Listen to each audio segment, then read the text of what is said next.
You see the title. We're getting ready to get right into the studies. Now that you are in the classroom of Morpheus, or for short, LCM. But I prefer for you to just call me Leon C, aka Morpheus. For some of you, if you want to call me LCM, that's fine. But you are in this classroom to at least gather your thoughts, gain some more wisdom, and get some ideas. But you see the title. And before we get started, I'm going to go ahead and answer some emailers or those who have chimed in. You're going to be interested in it. And maybe with the time that I have, I can get on with the service of helping you. But let's go ahead and answer these emailers.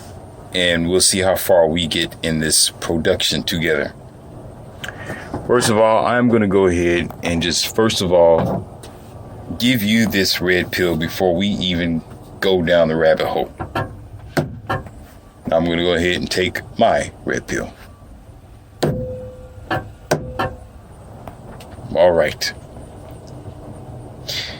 It's going to be a funny audio log, and I am going to discuss. I did some research, and I went around talking to people, and I asked them, what is it that people irritate you with? Or in return, it was more like, what is irritating about people to you? What irritates you about people? And it was a funny expression. I received funny results. That was both comical and interesting, that I'm going to share with you. But bear with me. All right. I'm just letting you know right now that if you hang in here long enough, I will begin to go down the list, and you can probably relate. And add your comments down there in the comment box, and it just might humor you for a little while. Yes, I'm still continuously making audios. Yes, I still need your support, and I am still here. Okay? So do your just diligence to like it, share it, subscribe it, and support my channel by getting that book called 2020 America Rise R for Hard, available on ebooks. And if you want to go even further than that, you have my Patreon connection down there below in the description box, where you can keep me running strong to help you run strong. First one called in.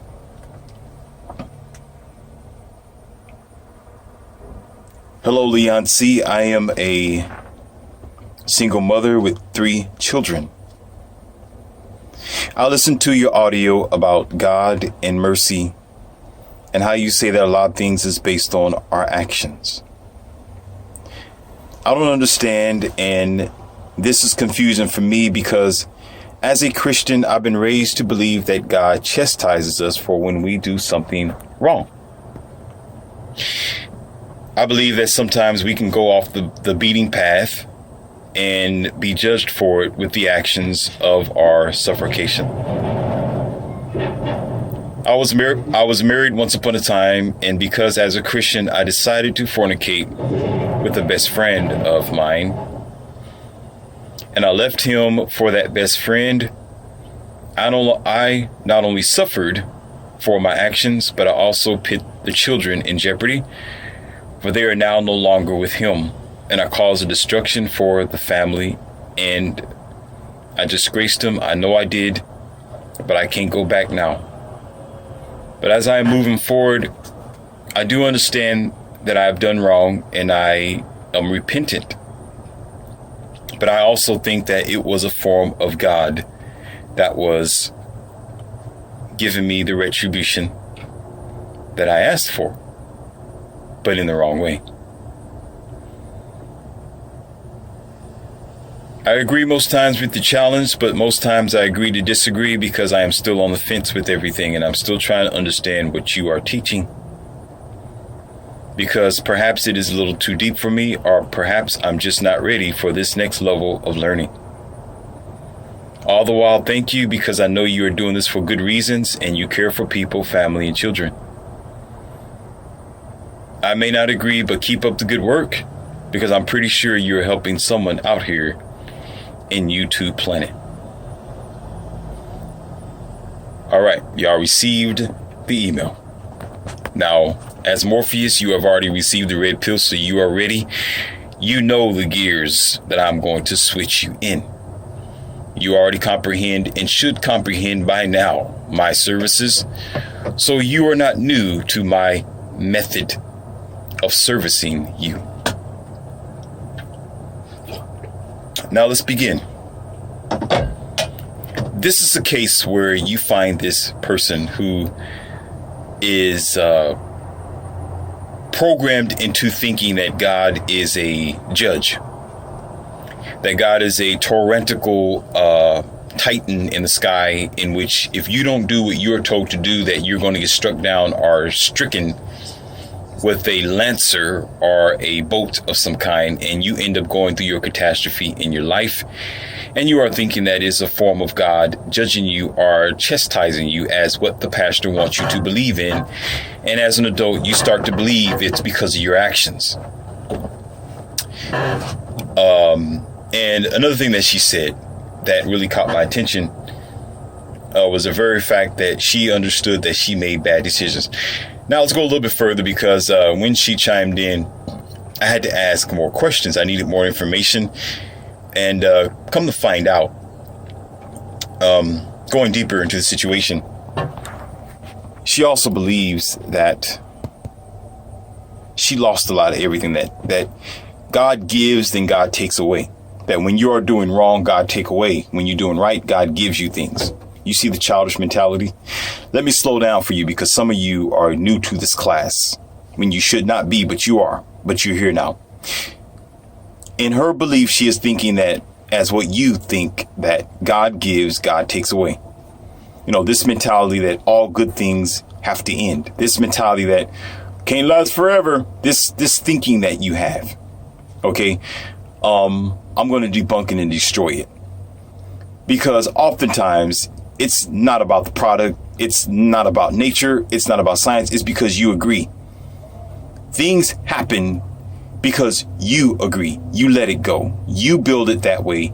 You make it that way. That's your agreements. That's your contract that you sign with your everyday life and your lifestyle, where when you believe a thing or you put your mind on a thing, you make it happen. You put your soul and your energy into that understanding or expectation of a thing, and therefore you make it happen. You make it a reality.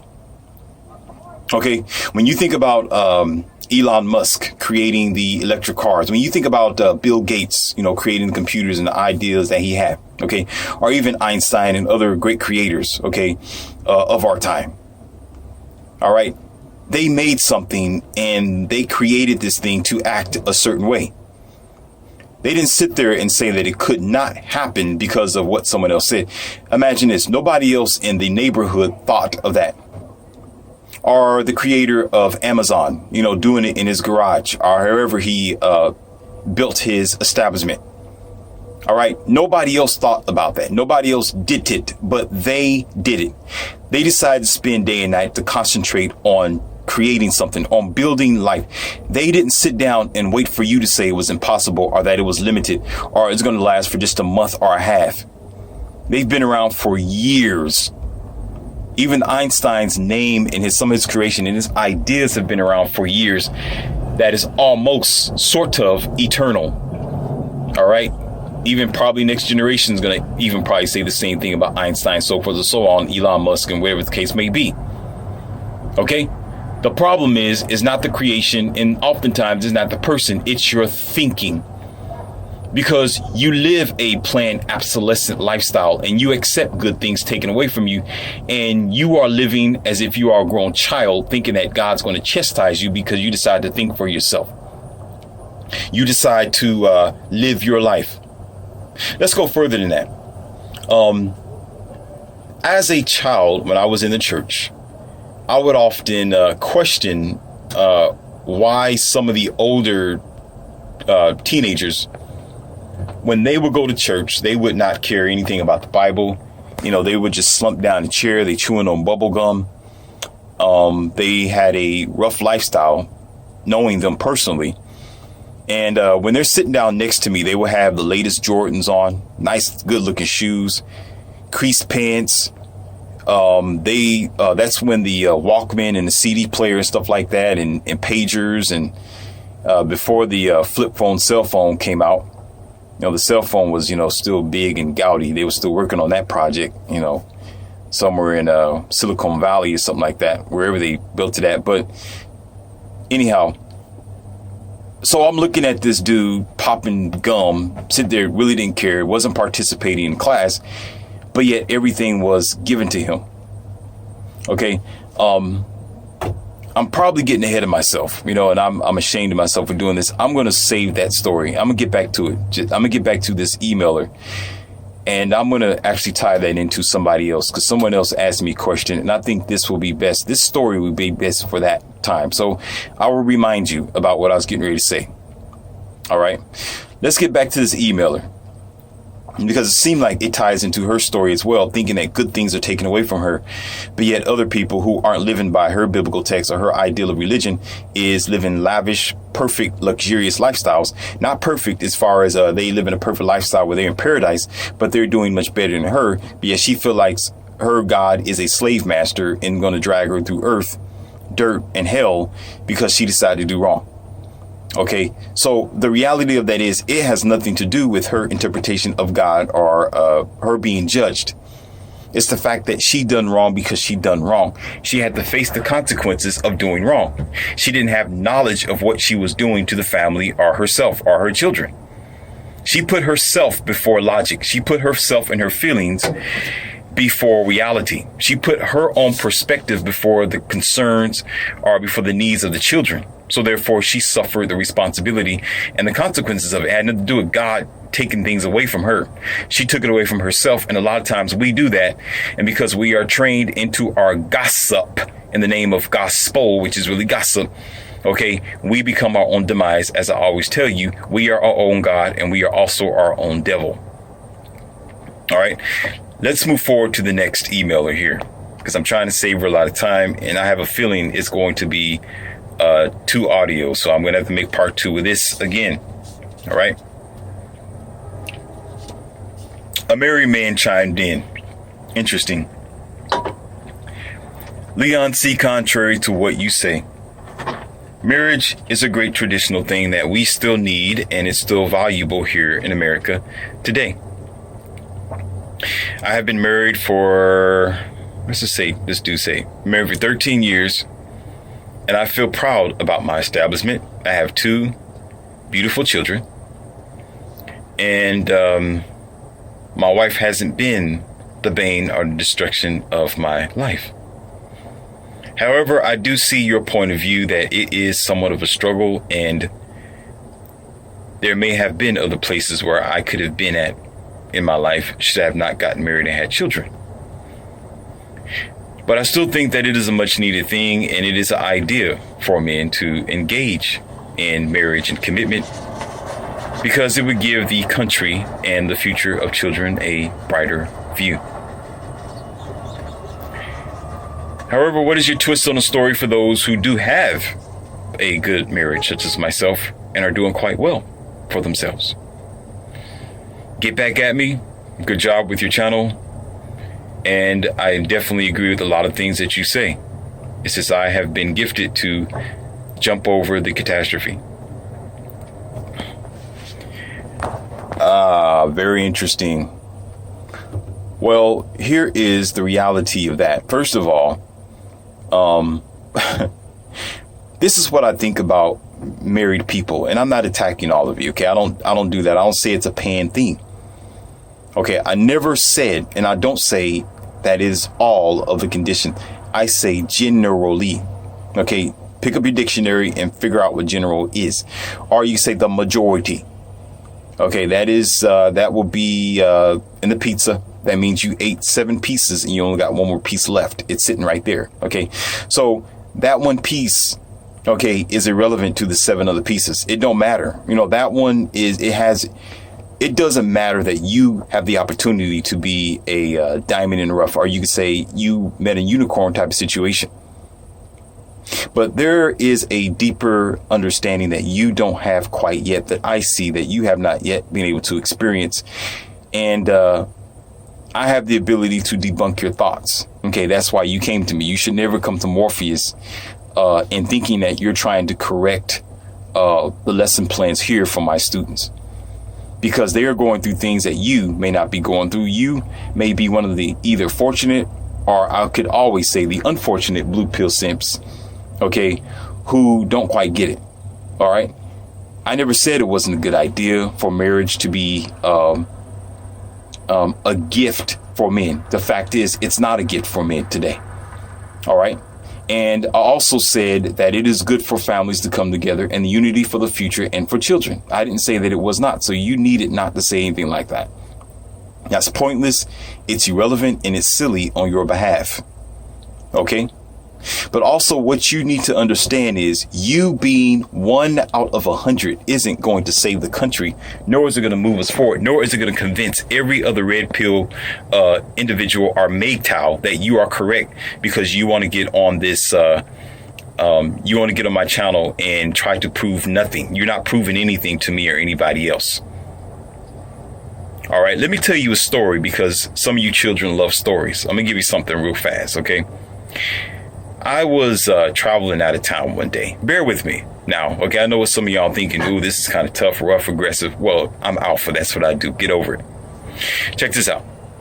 So I'm traveling, right, from a meeting, and I decided to stop at a truck stop, and I wanted to listen to something nice, not music, because I study.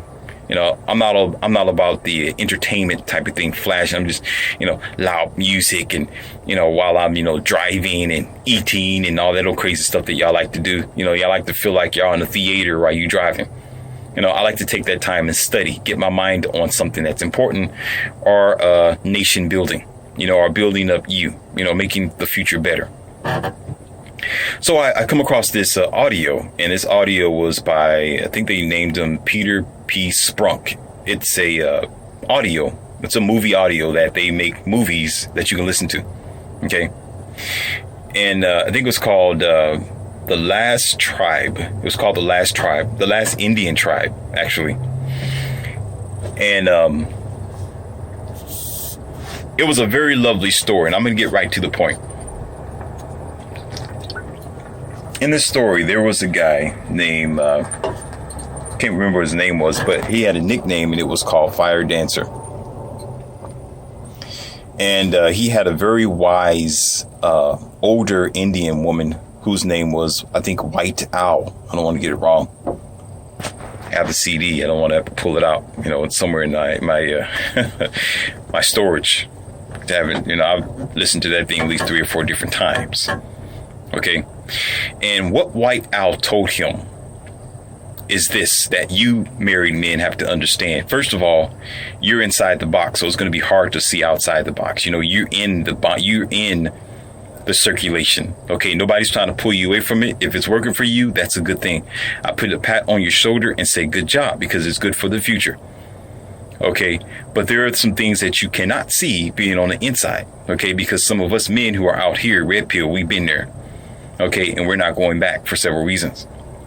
Anyhow, White Owl said this.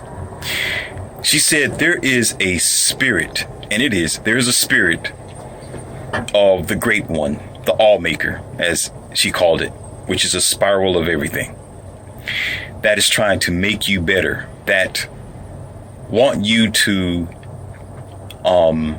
be a very powerful man. And so how it's going to reach you is through dreams, through dancing, through the energy of your life. And what will happen to you, little fire dancer? He was a child at the time. Okay, he didn't understand, but he was listening. He said, what will happen to you is that you will have an option. You will have an option to get married and have kids, but you can never deny the energy. You can never deny the force of the universe. You can never deny that power that's really within you, because eventually it will nag at you while you are married, and you will be bound and you will be struggling against that energy. You will have conflict. And she was telling the story about that happened to her, where she tried to get married and settle down and have children, but she had a mission. She had a better life. She had other goals to reach. She didn't have time to be getting bound down to some type of, traditional marriage to do what common people do, just to, sell themselves out for limitation in life. Okay. And what happened was this. In order for him to reach his greatest self, in order for him to scale higher in his strength, in order for him to hear the voice of the Allmaker, in order for Fire Dancer to truly be Fire Dancer and to reach his perfection, he did not need to be bound to responsibility or having a wife or a child, to the point where he tried to fight that destiny so much, where he'd have dreams, he'd have visions. White Owl would work for him, with him, and eventually, because she was so old, she passed away. But when she passed away in the wind, and he could never forget her words. So he tried to hold on to his real life versus his marriage and his children. Okay. Where he would hunt, he was free. He was an Indian, so they had a village. He would go out and hunt buffalo. He'll feel the spirit of the energy while he was flirting with this younger girl who will soon be his wife. Okay. Of course, she was going to be his future wife and have children with him, which eventually that's what happened. Right. That's what happened. And he spent so much time with this girl, trying to pretend as he was a common guy, getting married, getting bound down to this simple everyday humglum. I'm going to go hunt for the village and come back to my wife. Hunt, come back. But the voice of the Allmaker was still within him. It tugged at his heart and his soul, where he felt like he was missing something. He was missing something major in his life while he was there in the traditional marriage. His wife with a child, the world was calling out to him. He still wanted to hunt. He still wanted to be free. He still wanted to go places in his life, to the point where he stopped hearing that voice. And White Owl told him that this was going to happen, but it was going to come back. She said if he decided to bind himself down to such limitations, to such original, dull, limited lifestyle of a sort of a metaphysical bondage and slavery, that voice was going to disappear, and it's going to be very, very small, a whisper, where his power would dissipate. He will be like Samson and Delilah. Delilah would chop his hair and he's weak. He becomes pathetic, right? So what he does is he climbs the mountain, and he's at the mountain top, and he screams to the Allmaker, and he cries and he says, all God, Allmaker, I need to hear your voice. I need direction. I need my life back. Basically, I need my freedom. I need to feel the fire that I used to feel when I was 21, 25, 26, 32 years old. I need to live free. I need to find the power. I need to be able to be in touch with you, my instincts, so forth, so on, right? And the answer came when a snake came up underneath him. That's what some of you may think is a Garden of Eden. Wrong. No, the snake came up underneath him and bit him in the leg. And what happened was the snake venom twisted him out of his matrix thought. It twisted him out of his programmed thinking, whereas the poison did good, it did not do bad. Where it took time for him he had to fumble back to the village and to get the poison taken out of him. But he kept it there for so long where he got accustomed and are immune to the poison. But it gave him hallucinations that he needed in order to break away from his tradition, from his limited mindset, from his programming that he was a machine. Just work, come back to his family and children and wife. Work, come back to his family, children and wife. Work, come back to his family, children. He didn't like that, because the higher power, the universe, had a greater calling for him. The universe and the Allmaker had a more powerful, more distinctful purpose for his life than just being the tradition for being what everybody wanted him to be and expected him to be, or what you expect will happen when you meet a girl. When you don't have to bind yourself down to that. Maybe have her be the same as you. Both of y'all as a team or a companion reach the higher goal, but oftentimes that doesn't happen. You may, like this caller here, you may be fortunate enough to find somebody who can be compatible for you. It may work for you. Calling in and telling me that is a waste of your time. It's a waste of my time. Nobody needs to hear that because it's not helping us. We need to watch out for dangers, not watch out for the roads that are working. People aren't looking out for the road that's working and is forward. You're looking out for the detour or an accident that might be ahead so you can avoid it. Okay, that's common sense that we don't have. So therefore, you're looking at your phone for a road blockage or a slowdown. You're looking at the flashing lights to see if there's not an accident ahead of you so you can avoid it and find a road which is clear. Okay, you're not gonna sit up here and the road is clear today. Look at that, amazing.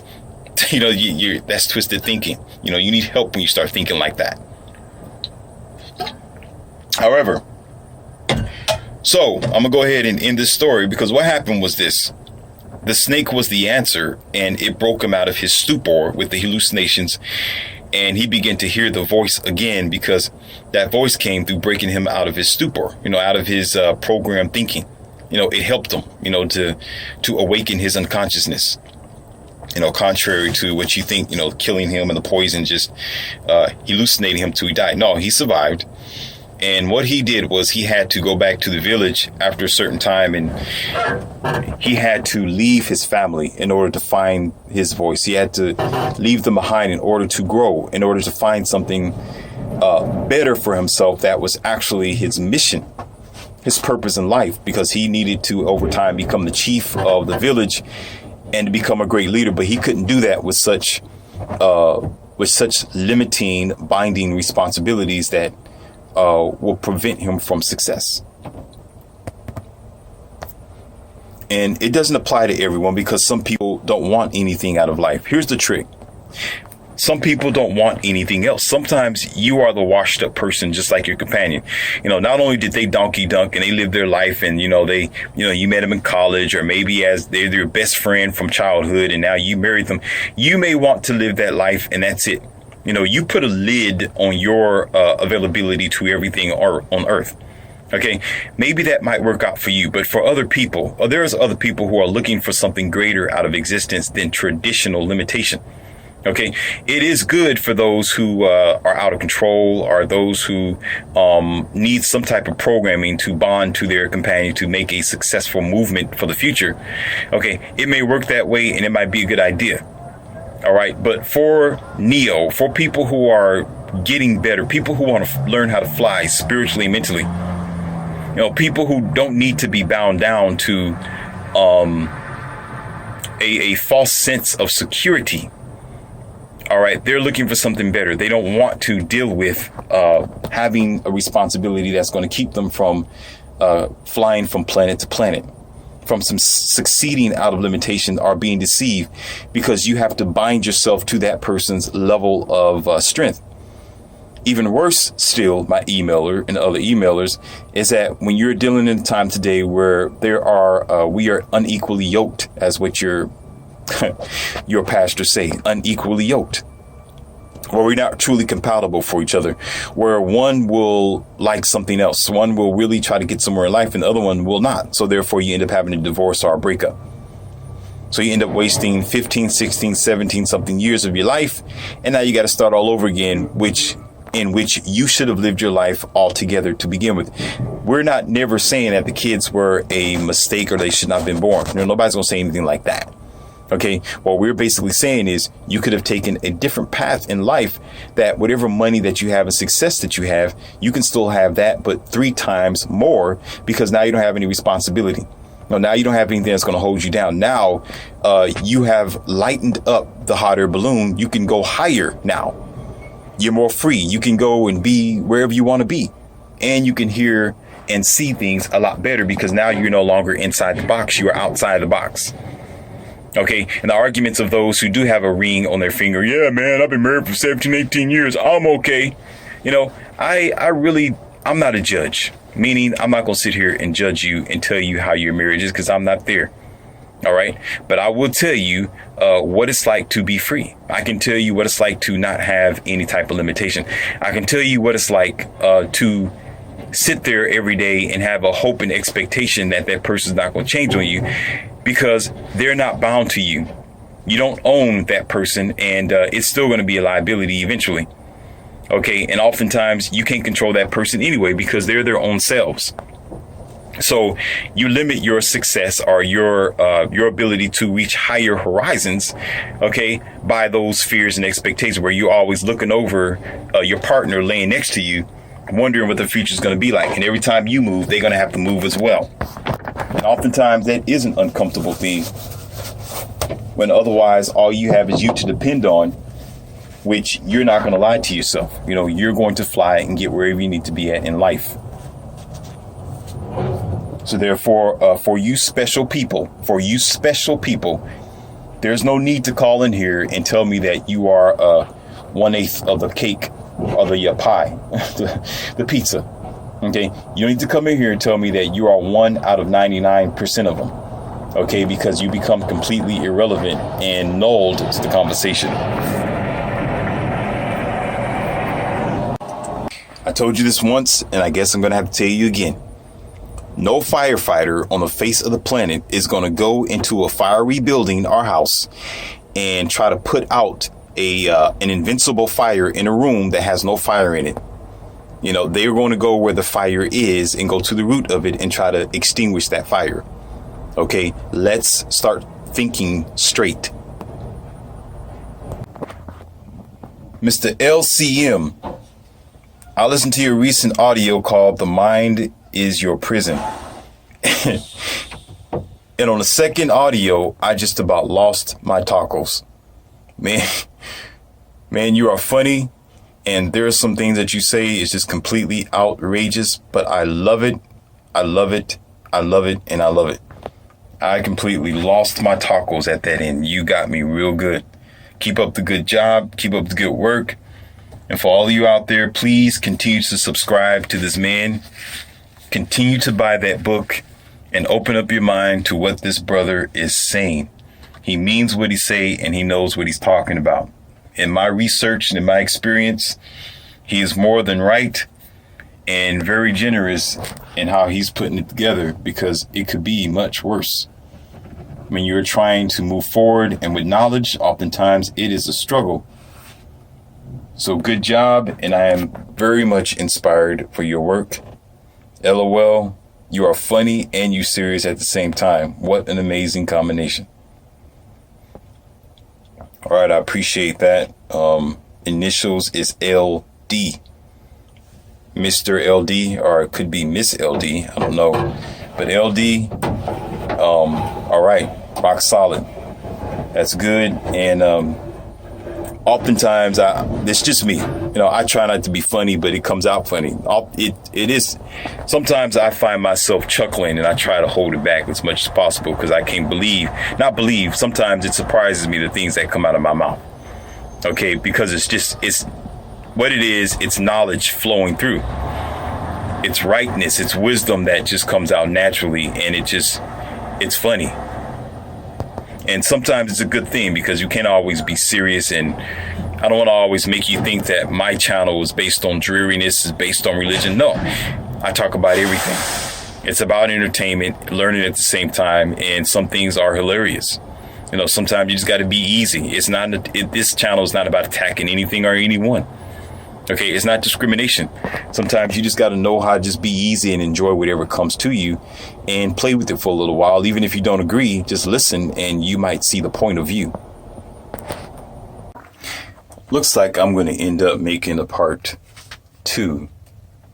And I'm going to go ahead and name that one Irritating Things People Do. That one's going to be the funny audio. I think I'm just going to go ahead and finish up on these emailers. And I must remind you again, if you email, make sure when you are emailing, make sure that you outline in the first word, first passage, YouTube, that I know it's from you.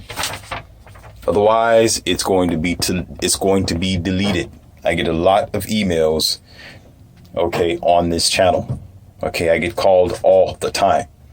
Okay, so if you want to be responded to and you want to be a part of the email crew, okay, and you want answers and you want me to make an audio on something, okay, just put YouTube on it and keep it simple. Okay, that way I will know. If you want to put it all capitals, even better. All right, put it all capitals. I know it's from you. I will try to do my best to glimpse at it, see what we can work with. All right, no negativities, no threats, no nonsense. Okay, there's ways to shut that down. Okay, you don't want to do that to yourself and make a catastrophe for no reason. Okay, no senseless behavior. Now, we're going to do something in these studies, ladies and gentlemen, and your empowerment is important for me enough to do this. So I'm going to go ahead and spin the rest of this audio to show you something that you probably know about. I'm not insulting your intelligence, so don't think that I'm doing that, okay? Or anyone. All right, just listen to me carefully. And I'm started off this way for a reason, okay? Now, pull out your dictionary, which is the real Bible, the Webster dictionary, the Webster version of the dictionary. We're gonna look up 3 words. I need to look up 3 words for me. The first word is belief. Second word is instincts. Third word is faith. Now I'm going to go ahead and read them for you if you don't want to do it. Okay, that's fine. That's fine because you're the student and I'm the teacher. But you'll do your just diligence. You probably already have. Okay, it's very simple, really. I mean, this ain't first grade. Yes, you are all, y'all are packing several degrees. Okay, and smarter than Morpheus. So I'm pretty much wasting my time. I know, but I'm doing it anyway. Okay. That says belief. The definition of belief. There's 3 of them. Hold on to your belt. This is why I do what I do. The first 2 words is what's the first thing that should jump out at you. It says a feeling. A feeling of being sure that someone or something exists or that something is true. Let's go to the next thing. A feeling that something is good, right, or valuable. Wait a minute. Here's a third one. A feeling of trust in the worth or ability of someone. And of course, they got more down there at the bottom, jargon, you got your synonymous, autonomous, and whatever nonsense. Okay, you can keep confusing yourself the longer you go on. The English language is unique for confusing you. There's lots of misnomers. There's lots of, what's that word that they use? There's lots of words you can use in any type of way. Whereas it might have one definition, but because people use it in 5 different ways, that word don't mean anything anymore. It's useless. It's useless. That's why you got to keep things simple, because oftentimes if you keep reading and you want to be a bookworm or an idiot at the same time, okay, because you overdo things, you want to be completely correct on everything, okay, you'll end up being a confused bird trying to confuse everybody else with your seeds that you eat. Okay, so therefore keep things simple. Okay, stop where you need to stop. It says down here at the bottom, the catharsis said, and, the definition over here in Hebrew, it said, come on now, come on. You're a part of the problem. If you want to start doing that, you become a part of the problem. You're not the solution. Keep it simple so others can live simply. Or you get a kiss from Morpheus, meaning keep it simple, stupid. Now, instincts. It says a way of behaving, thinking, or feeling that is not learned. A natural desire or tendency that makes you want to act in a particular way. Here's another one. Something you know about, here it is. Something you know without learning it or thinking about it. Here's the next one. A natural ability. That's why you hear me talk about it all the time. So if you are saying, yes, we are all full of instincts because we are behaving correctly, you'll be wrong. You'll be dead wrong, as a matter of fact, and you'll be struggling wrong. You'll be in the back of the classroom with a LD placard to your forehead, learning disability. Okay, in real time. Here's the third one now. Faith. Wait a minute. You didn't go there, Morpheus. Faith. Strong belief. Stop right there. What was the first word in belief? Let's go back. Wait a minute. Let's go back. It says, belief is a feeling of da da da. A feeling that something da da da. A feeling of trust is da da da. A feeling. Okay, stop right there. A feeling. So let's go back to faith. Strong belief. Okay, let's go right here. A strong feeling. Stop. Erase belief and say feeling. Truth don't care about your feelings. Life isn't about your feelings. Your mentality is not about your feelings. Reality, how you function every day is not about your feelings. It's about logic and getting things done with mathematical equations. Figuring things out where your feelings are pointless. It's important. You need to pay attention to it. It has its importance in its own circle, but you cannot apply that to the decisions that you make every day. You should make your decisions off of feelings. Unless it is backed up with logic or unless it makes sense, then you can trust your feelings. That's when you become powerful. When you have feelings behind something that is real and true and actual, then yes, then you can go ahead and follow that with your energy, your logic, and your feelings because you feel something about that thing because it works well for you. But if you put feelings before logic, you're putting the carriage before the horse. You're a backwards walking donkey. Okay. Now here you go. A strong feeling or trust in someone or something. Feeling. Belief. And slow down. Let's erase belief again. Feeling in the existence of God. Strong religious feelings or beliefs. Here we go again. A system of religious feelings. That's right. It says beliefs, right? Let's go back over. It doesn't say belief. What does belief say? The feeling of da da da. The feeling that da da da. The feeling of trust da da da. Okay. Kills it. Debunk. Destroy. Now let's go further. I want you to read that for a reason because I'm going to go on to the next emailer. These studies are on fire. Now, get this emailer out here. Mr. Morpheus. Let's see. Oh, Mr. Morpheus. I see your point of view on religious aspiration, what you say about the God concept. But I would like to know from you. Do you believe in blessings and how have you been blessed? And what do you consider a blessing to be? Amazing. All right. Well, I'm going to give you a story first, as I always do, because you are waiting for that. And then I'm going to tell you my perspective on it. Okay. I'm not going to assume because I don't want to insult any of y'all's intelligence or your ability to adapt to what I'm saying. But I will tell you this, that I don't think right now yet that y'all are ready for the next level that I'm going to bridge you to. Okay. Because there's some things I can say about this that goes back to childhood and on up. Okay. I'm going to go there probably in another audio log later on when I feel as if you are ready. Okay. When I see a lot more likes and a lot more nice comments, decent comments, when I see that, the subscription is building up. Okay, then that means the class is full. That means y'all are ready to graduate. That means you're ready for the next level. I will take you there. Then I will really give you the Shangri-La. Okay, I will release the curtain and I will give you the alien spaceship, okay, of knowledge. But until then, all right, I will tell you this. My idea of a blessing in your description of a blessing is a vast thing. It's too many and it's too much to describe as far as being gifted and whatever else. Okay. But I do not equate that to how you would equate it as to the mercy of God or the mercy of the sky.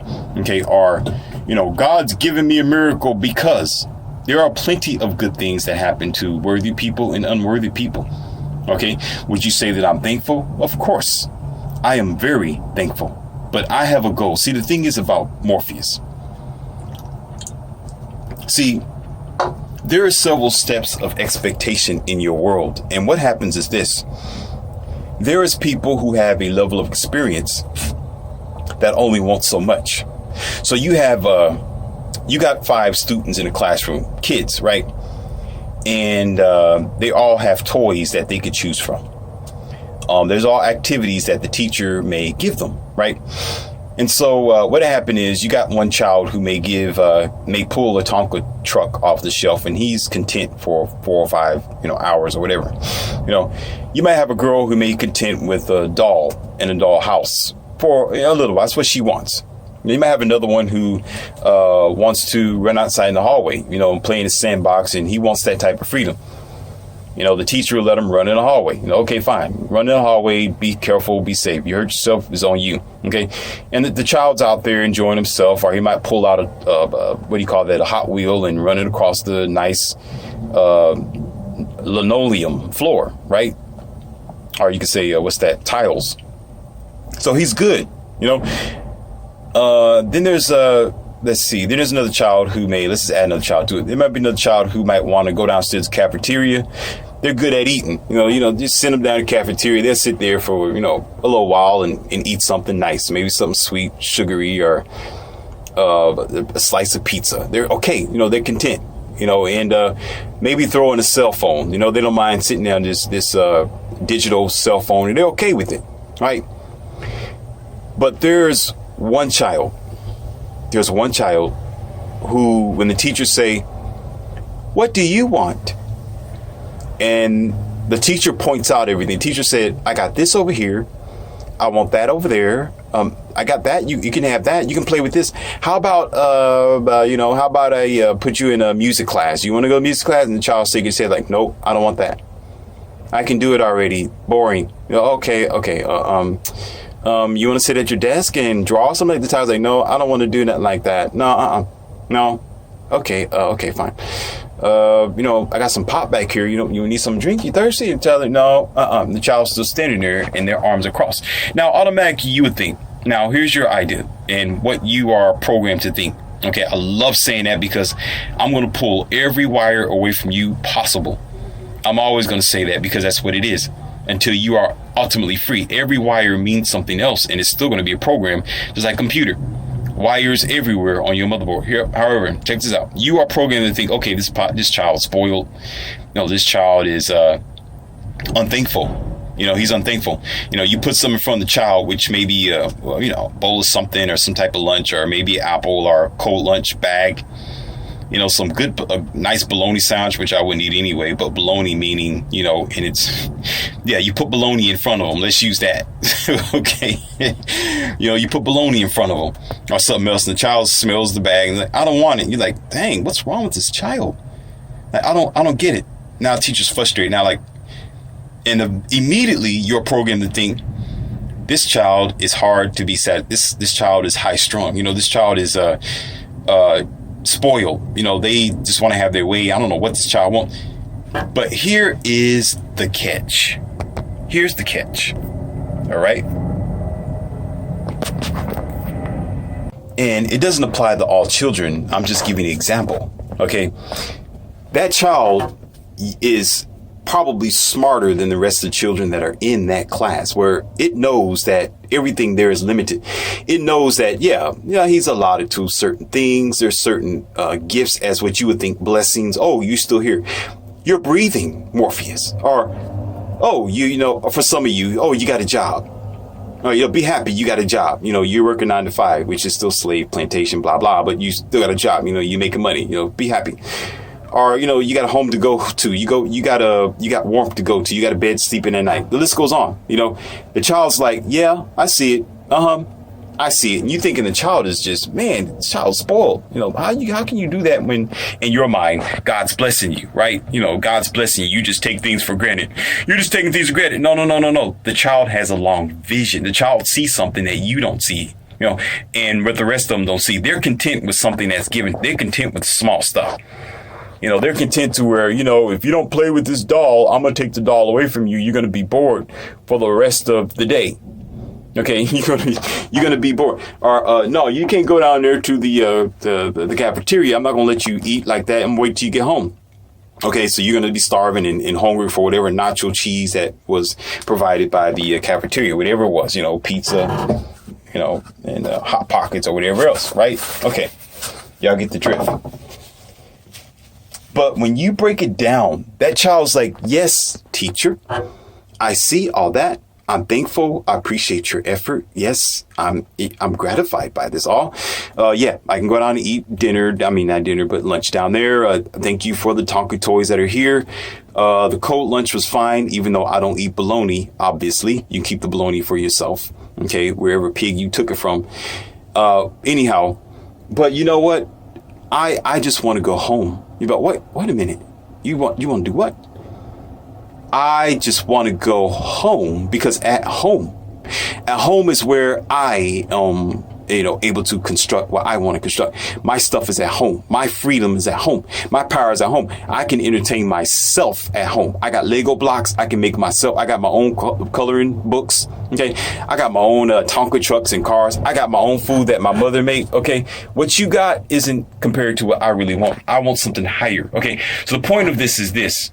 Oftentimes people are just content with what's in front of them. Say, oh, this is a blessing because of, oh, you're not in the hospital today. You should be glad. You should be glad you're not in a wheelchair. Of course, common sense. Of course, duh. You're going to be satisfied for that. Nobody wants to be in a bad situation. Nobody wants to be in a head-on collision. That's common sense. I mean, that's like, duh. You don't have to say that. That doesn't mean you deserve to be in a bad situation because you think that person is ungrateful. Or that person is not satisfied. No, it is a higher expectation out of life that the real person will really want. Someone with real consciousness, someone who realized what the matrix is, someone who was looking higher than every day, someone who's not just accepting, a donkey dunk partner from a donkey dunk artist, who just want to come around and, oh, baby, you got like 2 hours. Can you hook up on a weekend and, that's it. I'll see you next time when you call me, when you're ready. No. Someone who's like, no, I want more out of this. This is not enough for me. This is fine. It satisfies me for the moment, but this is lowest hanging fruit. This is the lowest lane of life. So what happens is blessing is not in your vocabulary at that time. You have an expectation. You'll say, yeah, thank you, God, but I need to keep moving. I got a higher goal to reach. So therefore, what you end up seeing, you're looking in the sky now. You're not looking for what everybody else comments. Oh, I'm going to get a motorcycle. Thank God for the motorcycle. I got a brand new Chevy Silverado, man. I'm blessed. Oh, and you got your crucifix hanging across the mirror. You think you good, right? Yeah, I'm blessed to have 2 kids. I got a home. I got a beautiful wife. I got a beautiful husband. I'm fine. That's you. That's you. That's your expectation and your level of what you think blessing is. But some of us, when you get to a point in your life where you are Neo, it's kind of hard to explain it to you. And I'm going to get to that in another audio. When you are Neo, okay, your vision doesn't change. When he was standing in a room and he was able to break down everything and see everything in green and decoding it, okay, you are going to be in a totally different mindset where you'll see a thing and you'll say, okay, this is nice, but I see something better.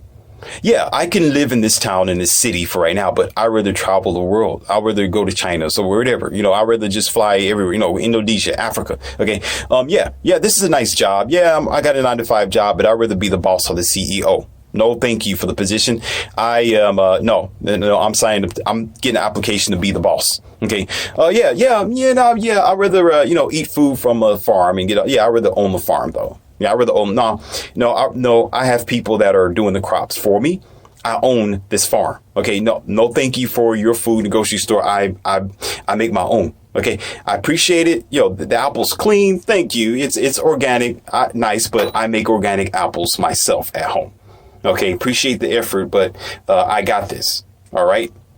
I got this. Yeah, you're captured by Agent Smith and his matrix and his programming. And every now and then to make things easier for you, who will get, a piece of bread or something like that, or, a cup of water when it's, 90 degrees outside, and you're thankful. And you're like, yeah, at least there could be nothing at all. At least I can be out on the streets. At least I can be poor, broke, and dumb, stupid, and all that type of stuff. At least I can't speak at all, or not have the mind that I have. You would considerably say that. Okay, but when you are in your third eye and you are the God that you're supposed to be within yourself, you don't want to be a part of it. You want to own the thing. You don't want a piece of a plantation. You want to own the plantation. You don't want to be a partaker at the dinner table. You want to own the dinner table. I'm not talking about being selfish. You got a bigger vision where you realize it's just a rat wheel. Why are you getting only bowls of pieces of corn and cranberry sauce and macaroni cheese or whatever else that you think that they're going to throw underneath the door in your cage, and you're satisfied with that when you can be at home eating your own meal and you can have the entire refrigerator, the entire cupboard, the entire storage unit of food for yourself, or for your family, or for whoever else. Okay? The problem is accepting the lowest hanging fruit of life and saying, oh, it's a blessing. Thank you, God. I appreciate it. Thank you. We say, wait a minute. Why are you giving me a piece of the cow? You keep that little piece of the cow. I want the whole cow. Give me the cow. Give me the whole cow. I'll find a place to put it. Cut that bad boy up. Put it in the freezer. All type of places. Deep freezer. Okay, hang the thing up in one of those, those walk-in refrigerators where, you got the piece of slab hanging up there. That's what I'm talking about. Okay, where you are in control of your dime. You are in control of your vision and your destiny. You're grabbing the reins of the horse and say, let me do this. I don't want to be sitting down the back of the horse, what they call that, riding on the sissy bar of the horse. The sissy butt, you the sissy, right? They're your white knight, which is whoever's there just giving you things. Here's your blessing here. Here's $5 here. Here's a piece of a pancake here, dry pancake, no syrup. Here it is right here. Okay, stale butter. Here it is. Dry piece of sausage that's been sitting there on the table all day. Here it is. No flavor in it. I'm going to give it to you. Nasty sausage too. The GMO kind. I'm just going, here you go. And then you're fine with it. You're okay. You say, this is a blessing. It's better not to eat it all. At least I'm eating something. And then what happens is you get satisfied. You get satisfied with low hanging fruit, with second best, with hand me down stuff and calling it a blessing. You get satisfied with leftover food or a cake that was baked 2 weeks ago. And now you get it. And it's all hard and pasty, but then if there's expiration date on it, it's already passed, but you'll eat it anyway. Oh, it's still good. It's still good. While you trying to eat it and your gums is stuck to each other because you said, well, it's better to have a cake than no cake at all. You don't reach for the ceiling of your business. You reach for the stars. Do you understand? You don't reach for something that's, in your head. Oh, okay, I can get that. Give me a ladder and I'm going to climb up in and grab it like a light bulb up there, in the ceiling. No. Remove the ceiling. I don't want don't give me the ceiling. Go beyond that. Go and lasso the star. Let me say this Bruce Almighty thing. Hold on. Because I'm getting carried away. You know how fired up I get. I get fired up with this. Check this out. I told you about the movie Bruce Almighty, right? And I broke it down even more. I love talking about that movie. I enjoy talking about it. Okay. And I discovered something that some of you get. And when God came to him in the form of Morgan Freeman, let's just play along with the story. God came to him and said, Bruce, when you leave this place, I'm going to endow you with all of my powers. Okay. And I noticed something about this dude, and it's the same as you and everybody else. Okay. And we do it and we don't know it because we do have power. You have mental power. You got spiritual power. And I just gave you the power of understanding what things are by breaking down those 3 words for you where you can see it. Feeling. This ain't about feeling. This is about knowledge and knowing yourself and getting something better. Your feelings don't matter. You may feel good about. And here's the thing. You may feel good that something's given to you. Otherwise, it'd be taken away from you. So you feel good in that moment. You may feel good. Oh, at least I got a car to go back and forth to work, even though it's rickety, got rust underneath it where I can see the ground. I can actually put my foot on the ground like I'm Fred Flintstone, but I'm satisfied with it. Okay. So you feel gratified at the moment. You feel thankful at the moment that you at least got a car, and everybody can agree. I can agree. Thank you. Okay. You can pat God on the back and say, hallelujah in the church. Okay. As you want to, and light candles, be happy. But you also feel the fact that you feel that if you're not gratified by it, that's going to be taken away from you. And you'll think, well, if that's all the best it's going to be, I guess that's just the way that it is. Okay, so therefore you feel like, well, if you aren't thankful for the crumbs that you get, if you're not thankful for the little bitty things that you get, that you're not going to get more, because that's how your Bible teaches you and programs you. God bless you with a little bit. So when you think for a little bit, you'll get more. Okay, BS. Okay, take that bag of bologna. It's stale anyway. Okay, because I ain't eating it.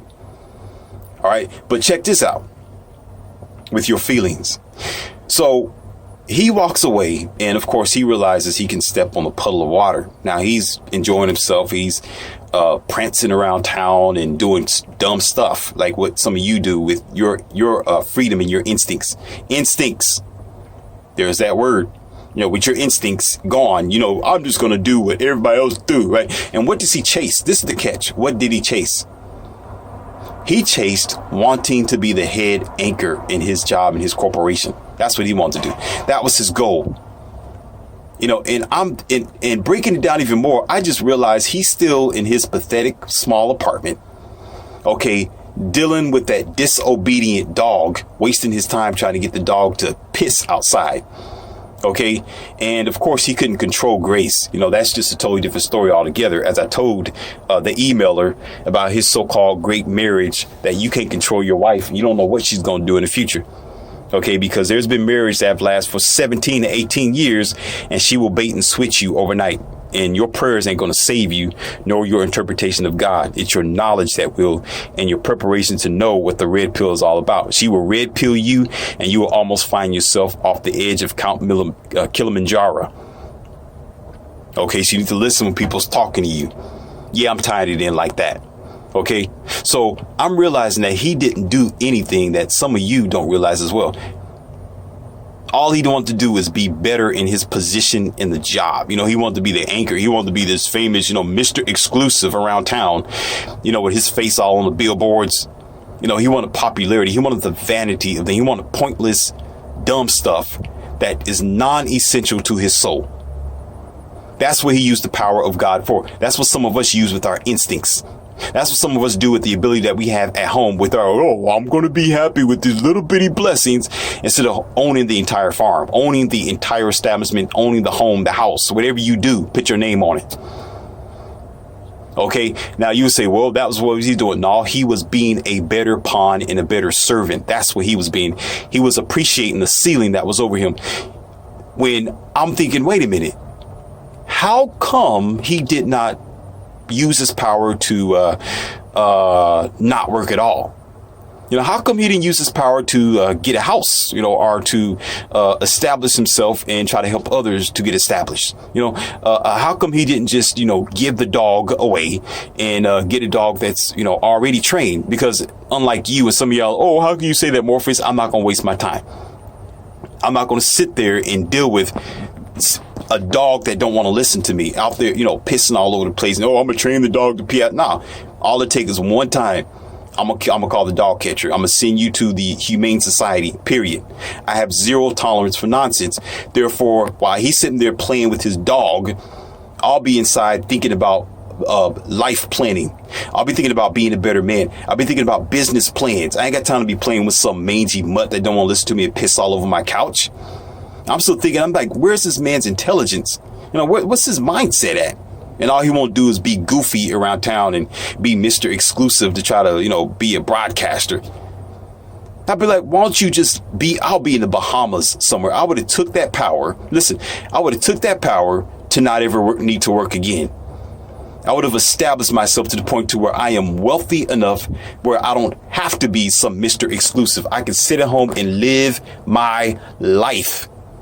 That's what I consider to be a blessing. Not sitting up there, you're Mr. Exclusive and you're famous and you're making all this money that you're getting from paycheck to paycheck.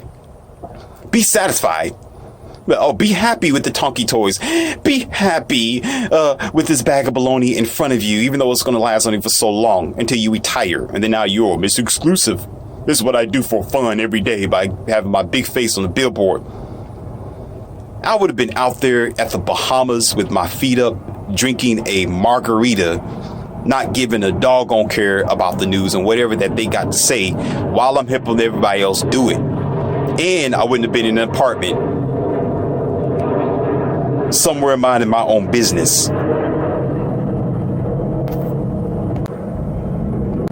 Therefore, for my emailer, I can't think like that in low forms of what you may think a blessing is. Oh, be satisfied with the error that you have.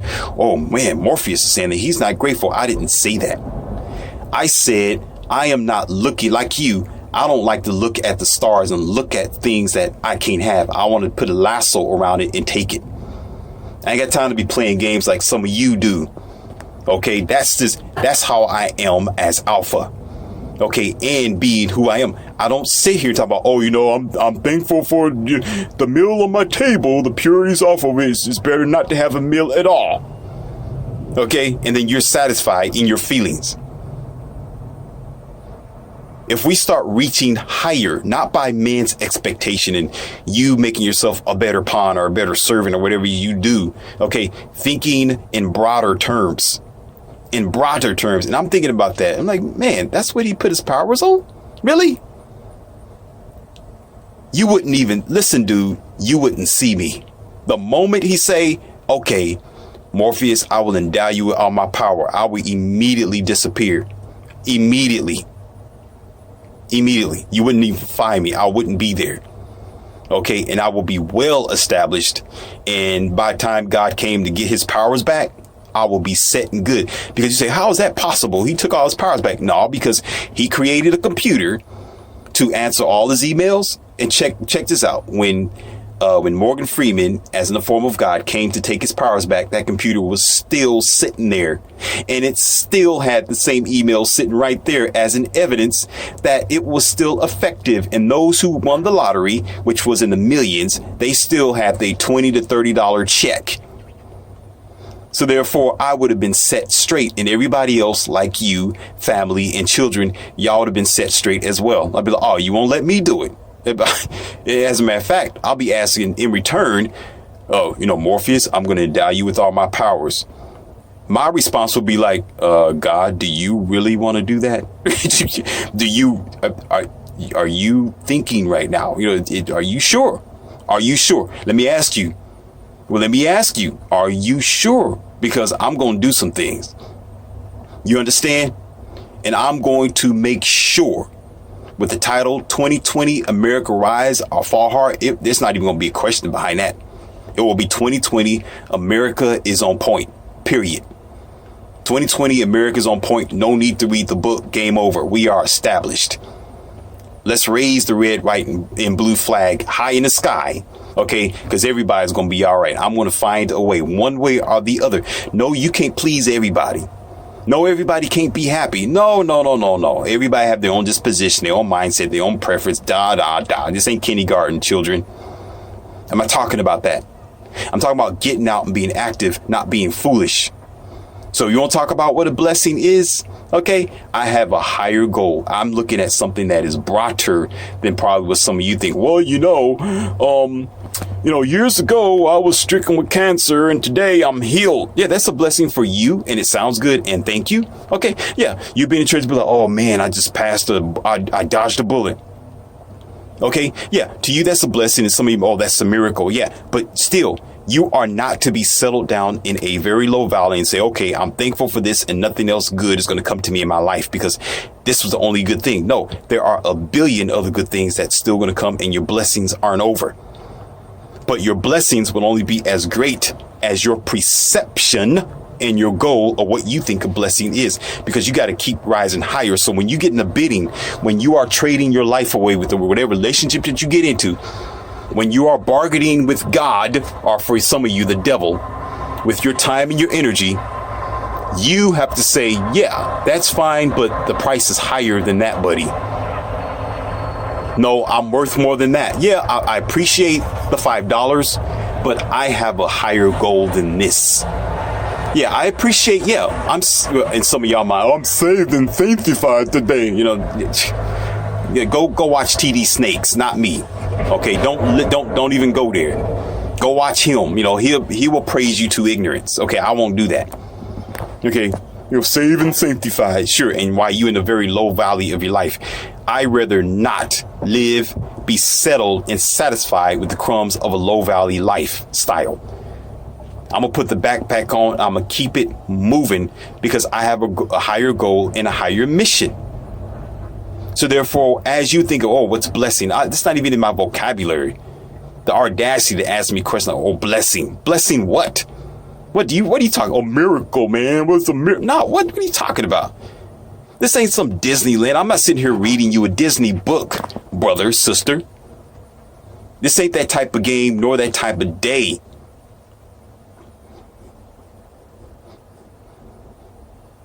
You got to have a long measuring stick and a goal that is beyond what is the nonsense and common expectation of those who are around you, so you can be above and beyond. Be above and beyond, regardless of opinions and everybody else's mindset. Because I can give two dogs toenails and don't care. You bring that dog to your house and piss on your carpet and you're a love seat, not mine. I don't tolerate the nonsense. So therefore, that should give you a different perspective. When that child's standing there shaking his head, he sees something more. He's not satisfied to be a part of the rabble, the low frequency thinkers or people. That's no different than some of you who don't understand the differences between the 1%, the rich and the poor. That's the difference between the rich and the poor. The rich have that same mindset that I just told you about. I'm not going to sit here and just, at least I got an apartment. At least I finally own this house and I'm 80 years old and I finally own it. I'm going to tell you what they did to get to where they are today. Okay. And the things that you don't do. Okay. And I'm not assuming, don't be offended. I'm just teaching this way. Okay. I don't know you personally, so don't even go there. You're not a child. I trust your maturity in this lesson. All right. So while he's standing there in the midst of all those kids playing with Tonka toys and stuff like that, okay, what the 1% would do this. He'll grab the teacher's arm, right? And he will walk the teacher to the window, to the school window, right? And the teacher's like, okay, what are you trying to show me, little Johnny? And Johnny will point out of the window after she tried to give him that little Tonka toy. That little toy car, the Tyco or whatever, right? He says, I want that.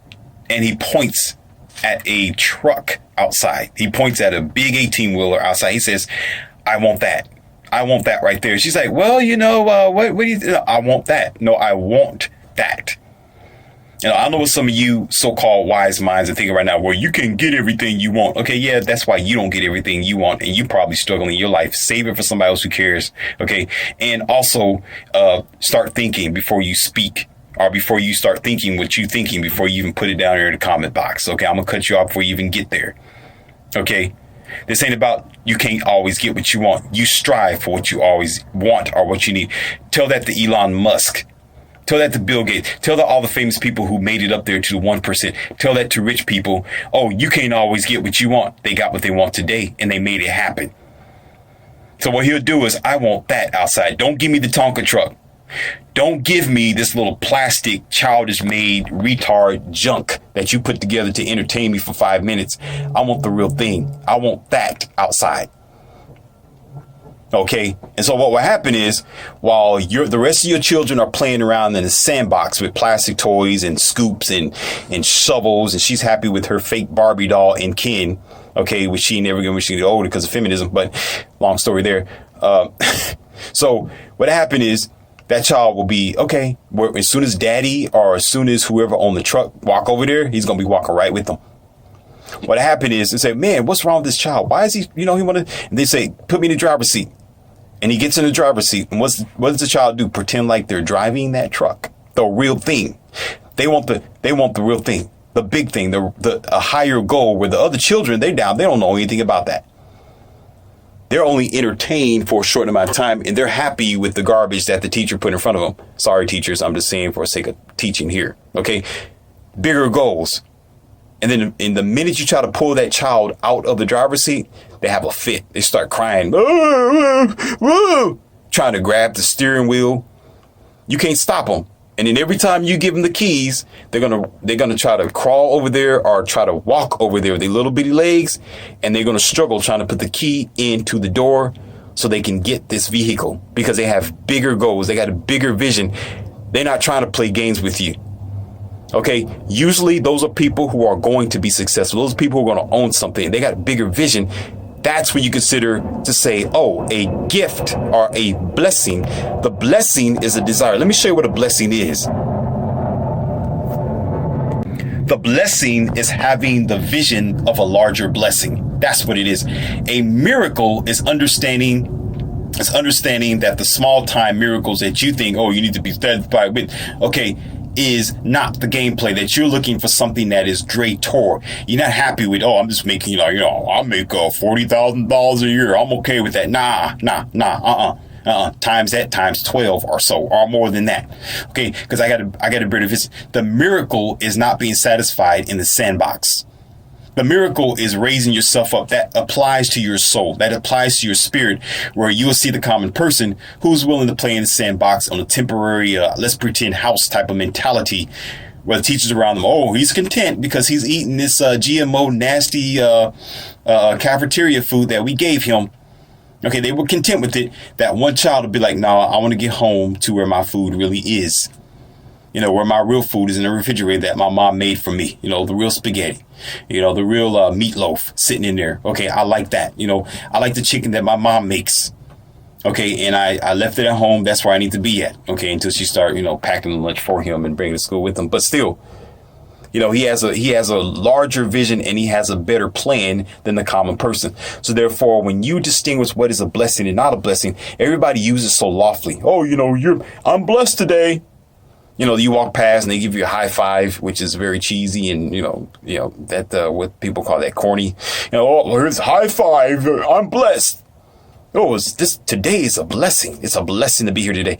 You'll think, oh yeah, okay, yeah, it's a blessing. Cool. I'm breathing fine. I'm not in the hospital. Everything's okay. Cool. I'm not strung up on the side of the road. But yeah, you don't stay there. You say, yeah, this is a blessing, but let me tell you what a real blessing is. You don't want to ask Morpheus that. Don't ask me what the definition of blessing is. And I haven't even pulled out the Shangri-La yet. I haven't even pulled out my true ammunition of what I really think and what I really feel, because I don't think you're ready yet. Okay, into the later audio log. I will give it to you later. Right now, just deal with the breadcrumbs. That I'm telling you that I'm the type of person where I'll look at the blessing, this thing on the plate, on the table, I'll push it off. I'll be that child with my arms crossed and say, keep going. No, next. And I don't care. Well, you're not going to get anything. Fine. I will sit here with nothing until I get what I want. I'll be in my situation until I get what I want. I don't want nothing less than my principle. And if you think I'm going to be satisfied with your second rate and your secondary junk because you feel I simply be satisfied with your idea, you're dead wrong. Because I'll sit here all day and not be concerned about not having anything or your idea of life in paradise. Because I have a higher goal. You got to have that mindset where it is either you live or you die trying to live. Simple as that. I love this expression called live free or die. Okay, live free or die. You can take it many ways and many forms, but I'm going to interpret it differently. Get what you want, reach your goal, or you don't want nothing else. It either is or it isn't. Hit the target mark or get out of my face. Simple as that. Don't give me 99%. I'm still going to hold you accountable. 100% is the only thing that I ever do. The only thing. That's a rock solid standard and principle. Therefore, you're not going to be second rate. Therefore, you're not going to be some Johnny come lately, let me get second leftovers type of dude or woman. Either it is or isn't, and hold yourself accountable, hold the standard accountable, and hold it steady on your square. So therefore, don't sit up here and ask for the stars to come down. Make a lasso and pull that down to you. Don't ask for it. Do it. Don't pray about it. Do it. Don't get some, should I do this or should I not do it? Nah, you ain't going to survive with that mindset. And you won't be respected. And you should be pushed off the podium then. Don't question it. Do it. I don't have time for that nonsense. Zero tolerance. Well, you know, the stars are beautiful tonight. No. Where's my lasso? I'm going to pull it down. I want that thing right there. I'm going to point to that. This Leon C, aka Morpheus, pick up on my energy. Pick up on my energy. Pick up on my energy with your instincts. Because I'm all about your empowerment and more to come.